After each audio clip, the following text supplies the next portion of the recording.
토마스 아퀴나스는 아름다운 것은 선한 것이라고 말했습니다. 사람들은 선한 것을 아름다운 것으로 생각합니다. 따라서 모든 인간은 가장 아름답다고 생각하는 선으로 그가 얻고자 하는 모든 것을 얻을 수 있다고 생각합니다. 그래서 부자 청년이 달려와서 꿇어앉아 내가 무슨 선한 일을 하여야 영생을 얻으리이까 하고 물었습니다. 하지만 선이 인간을 구원할 만큼 아름다운 것일까요? 톨스토이의 세 그루의 사과나무라는 단편 소설에서 대자는 자기의 죄를 용서받기 위해 물을 입으로 물어와서 불에 타다 남은 나무토막에 줍니다. 그렇게 해서 타다 남은 나무토막 3개에서 사과나무 잎이 나면 그의 죄가 사해진다는 것입니다. 인간이 선을 행함으로 죄를 용서받고 천국에 간다는 것은 타다 남은 나무토막에 입으로 물을 주어 싹을 내는 것만큼이나 불가능하다는 이야기입니다. 모든 인간이 당면한 죽음에 대한 문제는 선을 행함으로 해결되는 것이 아니라 생명과 연결되어야 한다는 것을 가르쳐 주시기 위해 동산 각종 생명나무의 열매는 네가 임의로 먹되 선악을 알게 하는 나무의 열매는 먹지 말라고 명하셨습니다. 왜 하나님께서 생명나무의 반대인 나무를 사막나무라 하지 않으시고 선악을 알게 하는 나무라고 하셨을까요? 생명은 하나님께서 인간과 사랑을 나눌 수 있는 유일한 통로인데 이 통로를 막는 것이 선악에 대한 관심이기 때문입니다. 하나님께서 생명과와 선악과를 두고 둘 중에 하나를 선택하라고 하지 않으시고 선악과를 먹지 말라고 단호하게 말씀하신 것은 인간에게 필요한 것은 선악에 대한 지식이 아니라 생명이라는 것을 가르치시기 위한 것이었습니다. 도스토옙스키의 카라마조프가의 형제들에 나오는 인색한 할머니는 그가 행한 선으로 인해 양파 한 뿌리를 잡고 지옥에서 구원을 받을 수 있는 기회를 얻었으나 그에게 달라붙는 사람들을 차내다가 양파 한 뿌리가 끊어져서 다시 지옥으로 떨어집니다. 사람들은 선악에 대한 지식으로 구원을 얻을 줄 알지만 선악에 대한 지식이 할 수 있는 것은 아무것도 없습니다. 하나님과 인간의 관계는 선하면 살고 악하면 죽는 도덕적 관계가 아닙니다. 부모는 자녀를 선악으로 판단하지 않습니다. 그래서 하나님은 해를 악인과 선인에게 비추시며 비를 의로운 자와 불의한 자에게 내려주십니다. 하나님과 인간의 관계는 생명을 주고받는 생명관계이므로 생명에 대한 지식을 가져야 합니다. 선악을 알게 하는 나무가 선악에 대한 지식의 나무라면 생명나무는 생명에 대한 지식의 나무입니다. 동양인들은 인간이 살면서 지은 업에 따라 내세가 결정된다고 생각합니다. 선업을 쌓으면 선과가 열리고 악업을 쌓으면 악과가 열린다는 생각.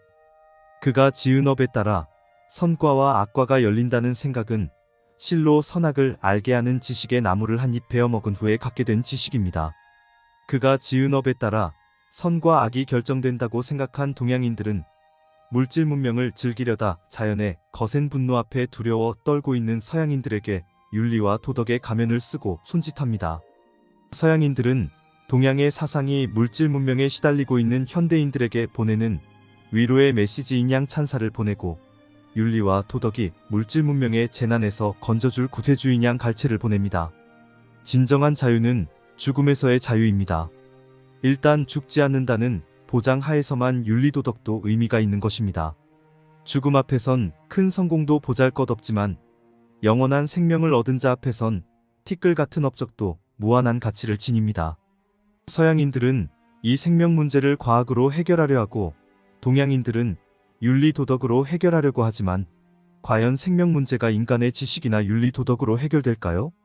선택에는 책임이 따르는 법, 생명을 선택했으면 살라는 명령에 따라 살아야 하고 선악을 아는 지식을 선택했으면 선악을 아는 지식에 따라 살아야 합니다. 아담과 하와가 선악과를 따먹은 후 인류는 선악을 아는 지식인 도덕을 모든 법에 우선하는 최상위 법으로 삼아 살아갑니다.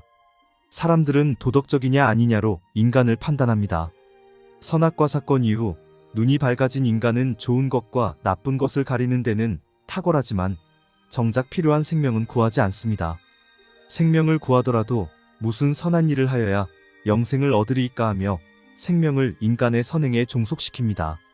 만일 하나님께서 생명나무 맞은편에 있는 것을 선악을 알게 하는 나무라 하지 않으시고 그것을 죽음의 나무라 하셨으면 하와가 더 조심했을지도 모릅니다. 그러나 하나님은 선을 행함으로 영생을 얻는다는 지식이 생명의 적임을 보여주시려 생명나무에 반대되는 나무를 사막나무라 하지 않으시고 선악을 알게 하는 나무라고 하셨습니다.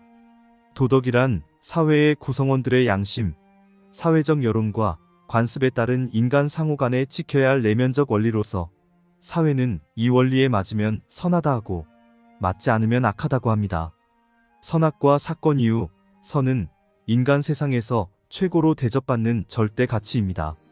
그러나 인간은 선을 행함으로 사는 존재가 아니라 생명을 주신 하나님의 말씀에 붙들려야 살 수 있는 존재입니다. 하나님은 그 사실을 동산의 모든 나무의 열매는 임의로 먹되 선악을 알게 하는 나무의 실과는 먹지 말라는 말씀으로 알려주셨습니다. 인간이 하나님의 말씀을 들으면 그가 사는 일에 대한 모든 책임을 하나님이 지시지만 인간이 선악을 스스로 판단하여 행동하면 결국 인간은 스스로 자신의 삶을 책임져야 합니다. 하나님이 선악을 알게 하는 나무의 실과를 먹지 말라고 하셨음에도 불구하고 사람들은 선한 일을 통해 영생에 이르려 하지만 선한 일은 먹음직하고 보암직하고 탐스러운 과일일 뿐 생명을 얻는 일과는 무관한 것입니다. 따먹지 말라고 한 선악과를 따먹은 아담과 하와를 에덴 동산에서 내보내시면서 생명과를 따먹고 영생할까 하노라고 하시며 생명나무의 길을 차단하셨습니다. 생명과에 영생하게 하는 에너지가 있기 때문이 아닙니다. 인간은 죽음이 코앞에 와 있기 전까지는 생명이 귀한 줄을 모릅니다. 하나님은 인간으로 하여금 가장 귀한 것이 생명이라는 것을 알도록 생명의 길을 차단하시고 죽음을 통해 생명의 고귀함을 깨닫게 하셨습니다. 드디어 사단의 말에 순종한 아담과 하와가 생명나무의 실과를 먹고 영생하지 못하도록 생명나무의 길을 차단하시고 두루 도는 화염검으로 생명나무를 지키셨습니다. 그것이 사람들에게 불꽃 같은 검처럼 보였겠지만 실은 검처럼 보이는 불꽃이었습니다. 여기 지키다로 번역된 히브리어 샤마르는 죄를 살피다, 아침을 기다리다에 사용된 단어입니다. 하나님께서 생명나무의 길을 지키도록 두신 검처럼 보이는 불꽃이 생명나무의 길을 살피며 두루 돌았습니다. 두루 돌다로 번역된 히브리어 하팍은 돌아서다, 돌이키다에 사용된 단어로서 생명나무의 길을 살피며 두루 돈 검처럼 보이는 불꽃은 타락한 인간이 생명나무의 길을 바라보며 영생의 길로 돌아오기를 바라시는 하나님의 마음이었으며 어두움의 세계로 추락한 아담과 하와에게 등대처럼 보여주는 희망이었습니다.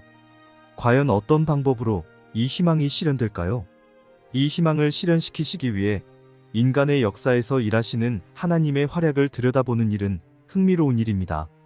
다음번엔 돕는 배필에 대해 말씀드리겠습니다. 감사합니다.